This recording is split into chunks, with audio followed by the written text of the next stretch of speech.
ლიდერები ოპოზიციის და როგორც შენ აღნიშნე, ხვალ აქცია გრძელდება უკვე რუსთაველზე საღამოს 6 საათზე. ჩემთან ერთად არის ნიკა მელია და პირადად ის გვეტყვის ახლა პირდაპირ ეთერში როგორი არის ხვალინდელი სამოქმედო.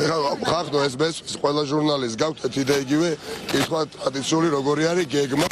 გასაგებია გეგმა ერი განაცხადეს გეგმას რუსთაველის გამზირზე 6 საათზე. კი ბატონო, გასაგებია.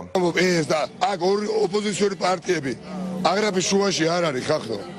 კიდევ ერთხელ მინდა გავიმეორო აქ მხარეს ისტორიის მხარეს დგას ერი ამაყი თავისუფლების მოყვარული მეორე დღეს უზურპატორი. უკვე უზურპატორი არა, დიქტატორი ჩემგან გადაეცნია. რუსთაველის გამზირზე 6 საათზე ისევ ბევრი ისევ ამაყები. რომ არა უზურპატორი, არამედ უკვე დიქტატორიო. რა თქმა უნდა. ნიკა, ესე იგი ამ ქვეყანაში 100,000-ობით ადამიანის სახელი და არ მინდა საუბარი, მაგრამ ვიცი და რატო არ თქვა. არაპირებს თავის დახრას უზურპატორი დიქტატორის წინაშე. არაპირებს მოკლან, დახოცონ, სული ამოხატონ და ამით რა? ქვეყანაში ხალხი გაიღვიძეს მომდენო დღეს და იტყვის რომ არჩევნები არ გაყალბებულა? ბიძინა ივანიშვილი მართალი ყოფილა?